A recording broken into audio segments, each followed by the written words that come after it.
Right now, 100 miles beneath your feet, carbon atoms are being crushed so hard they are literally becoming a different form of matter. Not a chemical reaction, not a phase change like ice melting. The actual atomic geometry of carbon is being rewritten by pressure alone. The same element in a pencil tip is down there becoming the hardest natural substance on Earth. And the wild part? That process takes between 1 billion and 3 billion years to complete.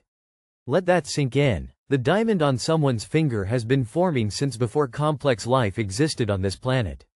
It started compressing before the first fish had eyes. So here is the question that should be breaking your brain right now. What if you could survive inside that environment? What if you were somehow immune to the heat, immune to the crushing force, and you got to watch a diamond form around you in real time? What would you actually experience?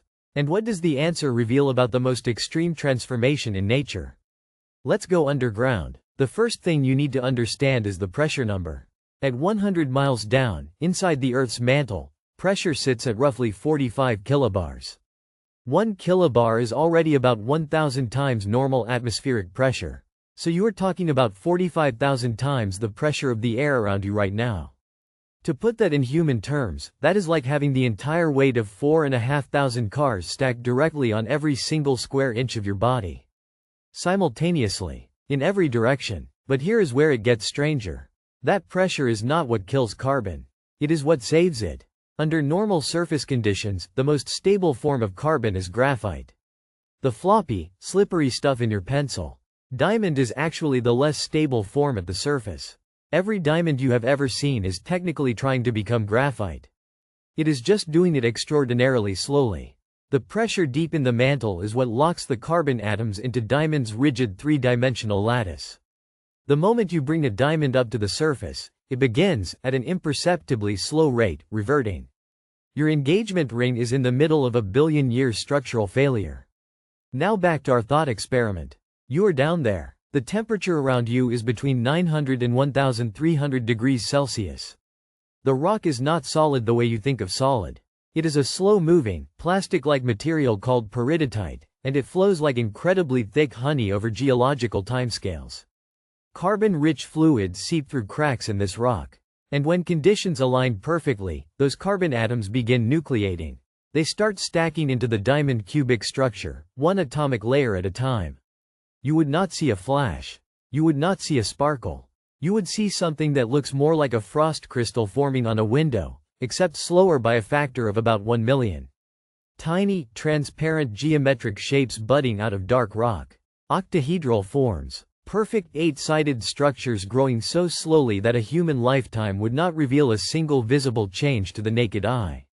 If this is already rewiring how you think about the planet, subscribe right now.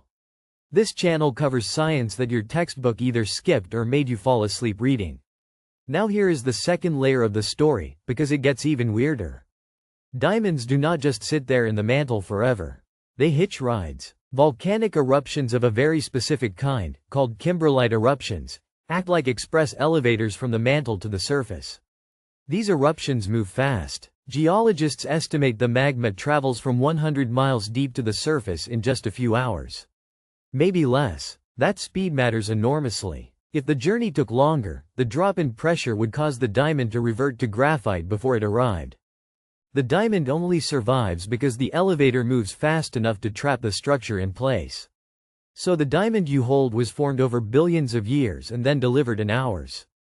That is one of the most extreme contrasts in all of geology. 3 billion years of formation. 3 hours of travel. 0 compromises. And here is what that implies about rarity. Kimberlite eruptions are not common. The ones that happened on Earth mostly occurred between 100 million and 1 billion years ago. We are not seeing many new ones. The diamonds being mined today are passengers on ancient eruptions that happened when dinosaurs were either newborns or had not evolved yet. You are wearing fossilized geology that rode a supersonic magma rocket. Now think about what this means for other planets. Mars shows signs of ancient kimberlite-like volcanism. So does the Moon, to a lesser extent. Neptune and Uranus are now theorized to have oceans of liquid diamond in their interiors, with solid diamond icebergs floating in them. The pressures there are so extreme that carbon does not just crystallize slowly.